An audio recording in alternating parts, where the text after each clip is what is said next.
Yung pong mga maliliit. Aha.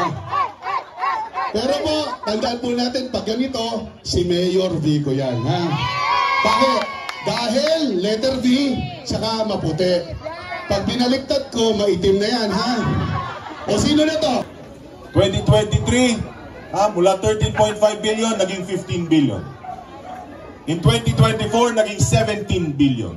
Ngayon po, after 5 years, pagiging mayor ni Mayor Vico, 2025, ang budget po ng Pasig is 22.3, almost 22.4 billion pesos na. Ngayon na, ano po ang mensahe ko dito? Ang mensahe ko, pag malinis po ang pamahalaan ninyo, pag hindi ginagalaw at inaalis, pag inaalis ang korupsyon sa taas, ang tao mismo willing magbayad ng tamang buwis. Tama. Nung araw, magbabayad ka ng 100, sasabihin sa'yo, ganito na lang bayad mo. 60 na lang bayad mo. Yung 30 may resibo, yung 30 sa amin na lang, tapos yung 40, yun ang discount mo. Yan po ang dahilan sa korupsyon niyan, yan ang dahilan ba't ang Pilipinas ay hindi umaasenso kasi yung bilis ng ibang mga kapitbahay nating bansa. Pati nga yung Vietnam, naunahan na tayo ng Vietnam, maniniwala kayo. Pero bakit dito napakabagal po ng pag-usad ng progreso sa ating bansa? Dahil sa korupsyon.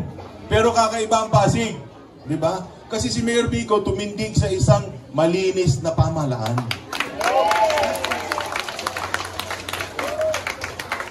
Sa kayo nakakita, pati naman ibang bansa binibigyan ng parangal ang ating mayor. Tama. Tama. US State Department, Anti-Corruption Champion, Mayor Vico Soto.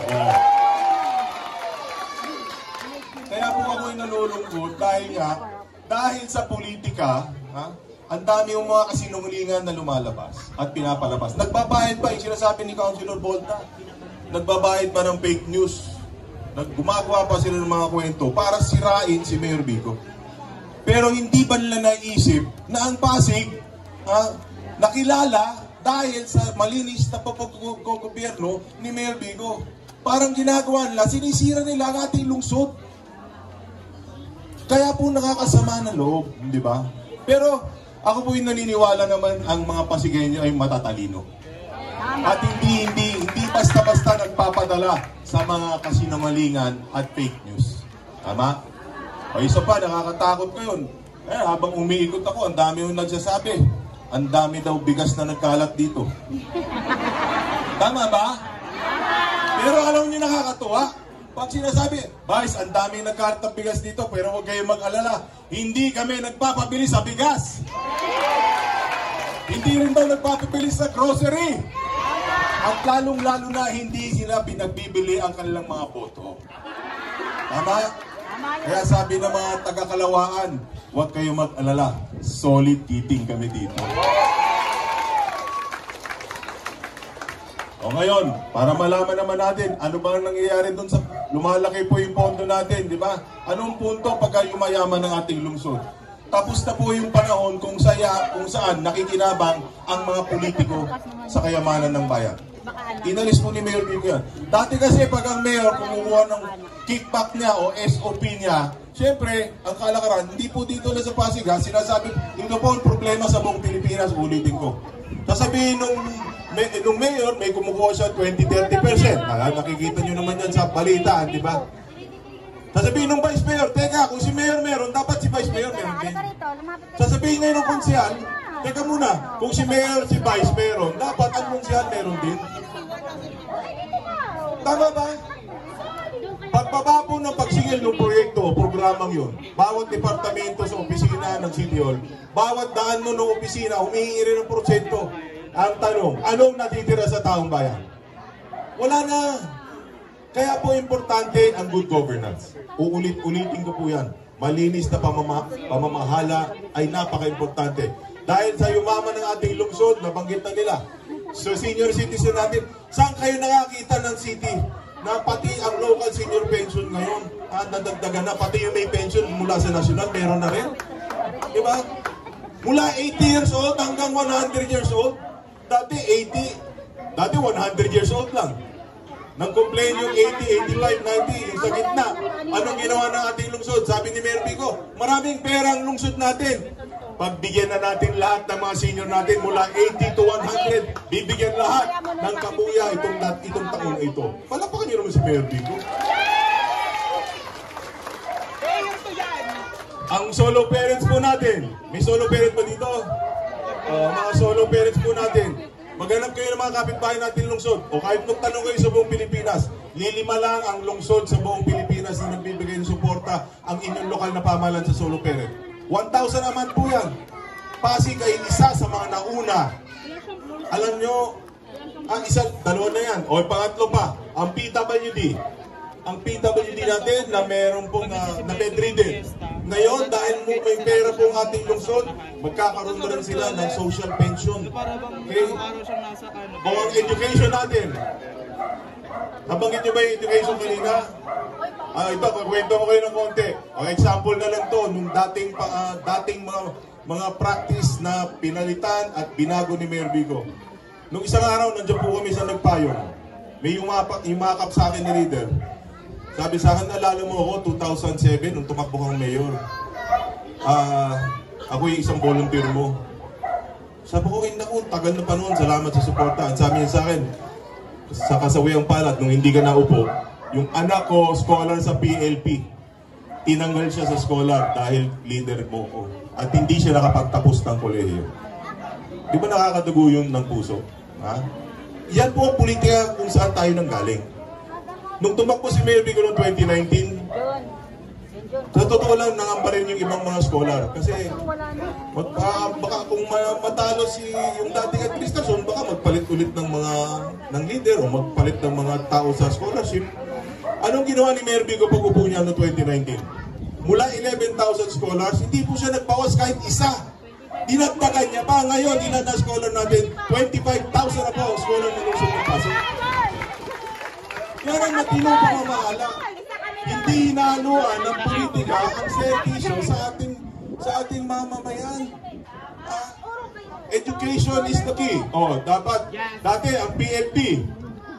Ang PLP dati, kalahati yan, binabayaran ng magulang. Kalahati yan, subsidized ng ating lokal na pamahalaan. Ngayon, libre na. Alam niyo bakit? Yan po ay dahil sa isang batas na pinasa ng isa sa pinakamagaling na congressman sa buong Pilipinas. Batas po yan ni Congressman Roman Romulo. Yan po yung tinatawag na Unifast Law. At hindi lang po yan sa Pasig. Itong batas na ito, lahat po ng state colleges and universities sa buong Pilipinas, naging libre na ang tuition fee para makapag-aral po yung ating mga kababayang mahihirap. Kaya huwag niyo pong kakalimutan, suportahan ng ating Congressman, Roman Romulo. Palakpan po natin. Ngayon, pag-upo po namin noong 2022, nag-uusap kami ni Mayor Vico. Ang PNP kasi alam natin by ranking, di ba? Pataasan po ng grades yan eh. 8,000 po nag-graduate sa ating mga senior high school. So meron po mga 7,000 kulang-kulang ng mga ating mga kabataang Pasigueño na hindi po nakakapag-aral. So nagtayo po tayo ng isang programa na hindi tinitignan ng grados, bagkus tinitingnan po yung social standing. So inuuna po natin dito yung ating mga kabataan na galing po sa mga pamilya na kailangan po ng tulong. Yung mahihirap natin mga kapatid, gusto magtsaga yung mga bata kahit average lang yung score nila o grades nila. Pwede po sila magtapos ng college. Ito po yung tinatawag na Pasig City Pag-asa Scholarship Program. At pwede ko pong ayan na, meron na yung mga Pag-asa natin scholars, taas na kamay. Ayan. So ngayon, makakapag-aral na kayo. Mga magulang, mga lolo't lola, kung dati naging balakid po yung kahirapan na sinasabi natin sa mga anak natin, huwag na kayong mag-ambisyon mag-college dahil mahal masyado, hindi natin kaya. Ngayon, ang pinakamagandang panahon para tayong mangarap bilang mga Pasigueño dahil malinis po ang pamumuno, matido ang inyong mga leader ninyo at ang interest lang namin iisa, mapaganda ang pagkakataon, mabigyan ng magandang pag-asa na makapagtapos ng pag-aaral ang inyong mga anak. So, mga kaibigan, Marami pa akong pwedeng banggitin. O last na lang, healthcare. Kasi ito po, nais ko rin parating sa inyo, no? Mga programa natin na healthcare. Ang nakalaan po na pondo sa ating healthcare ngayon sa isang taon, halos 3.2 bilyong piso para sa kalusugan ng Pasigueño. Ang ospital natin sa PCGH, kung di nyo po natatanong, multi-awarded po yan ng Department of Health at PhilHealth. Tuloy-tuloy po ang pag-upgrade ng ating ospital sa PCGH.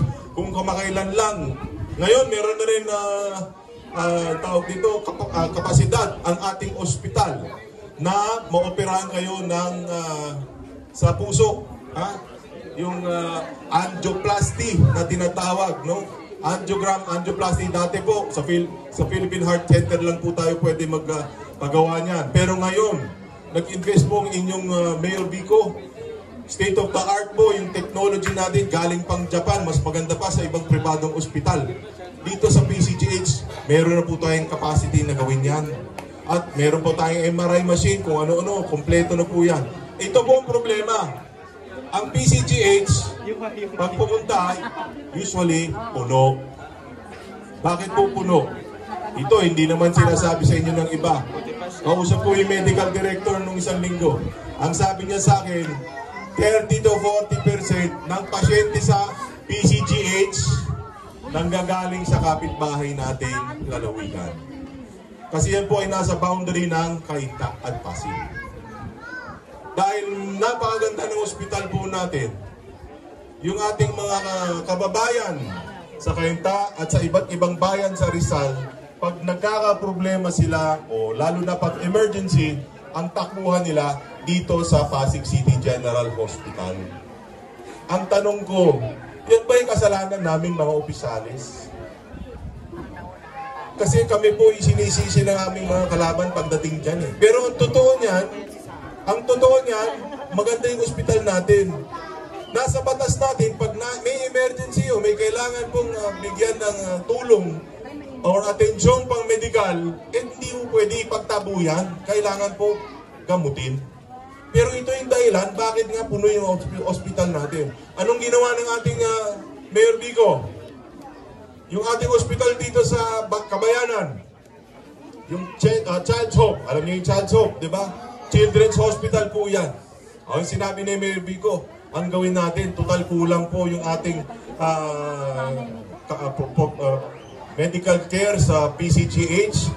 At dahil nga, ang dami natin mga kapitbahay nagpapagamot dyan, upgrade natin yung Children's Hospital natin. Ngayon, ang pangalan niya na Pasig Hope Medical Center. Hindi na po iisa ang General Hospital natin, dalawa na ang General Hospital ng ating lungsod. Para po mabigyan ng maayos na programang pang-medical ang ating mga kababayan sa Pasig. 350 million po nakalaan dyan. At ito po, kaya ko po magsalita hanggang mamaya pa sa dami ng programang ginagawa po ng ating lungsod. Uulitin ko, mula sa senior, sa solo parents, sa healthcare, sa education, etc. Pati yung mga infrastructure projects po natin. Hindi po tayo nagtaas na kahit na pisong buwis.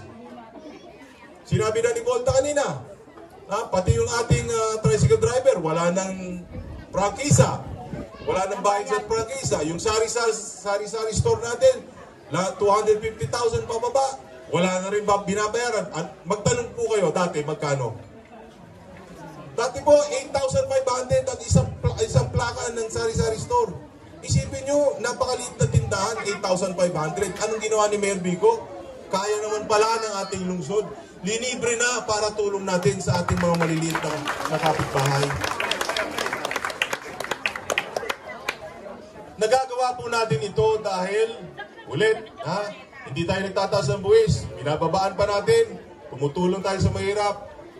Dahil po sa isang malinis na paggogobyerno o good governance. Kaya napakamahalaga na ipagpatuloy natin yung gantong klaseng pamamalakad. Kasi ako yung naniniwala na kung sa buong Pilipinas, ang problema po ay systemic corruption. Dito po sa Pasig, pwede tayong maging liwanag sa dilim. Pwede tayong maging isang ehemplo sa buong bayan natin. Na posible pala mamuno ng malinis, ng tapat, at hindi nagnanakaw ang inyong mga leader. Tama? Tama. Kaya ako Saan pa ba kayo? Ha? Saan pa ba kayo? Pag-iting na tayo, di ba? Okay, pero ako yung mga huling pakiusap na po ito. Bilang po pinuno ng ating City Council, presiding officer po ng council, napakahirap po na yung ating mga konsyal, hindi po namin kakampi. Kailangan po namin ng buong puwersa para po tayong isang banda. Ako po yun ng konduktor, pero yung mga kumakanta at nagtutugtog ng mga instrumento nila, hindi po bagay doon sa ating kinukumpas. Dahil ang gusto po natin, diretsong takbo, diretsong may prinsipyo para sa taong bayan. Hindi na po yung politiko nakikinabang. Tapos na po yun eh. Kaya sana pahiramin niyo po uli kami ng inyong tiwala. Pwede ba mo ba? O pwede, straight natin ang meeting ng Pasig. Kasama po ang ating mga konsyal, ha? Kasama po ang ating mga konsyal. Tingnan niyo naman, anong number po namin? Oh, 143. Ang ganda, di ba? Ano ibig sabihin ng 143? I love you. Kaya number 1, Congressman Roman Romulo. Number 4, Mayor Vico Soto. Number 3, Vice Mayor Dodo Jaworski. At syempre, ang ating mga konsyal sa giting ng Pasig. Kailangan po namin ang suporta nyo. Straight giting na po tayo. Mabuhay po ang Barangay Kalawakan. Maraming salamat. Ayan,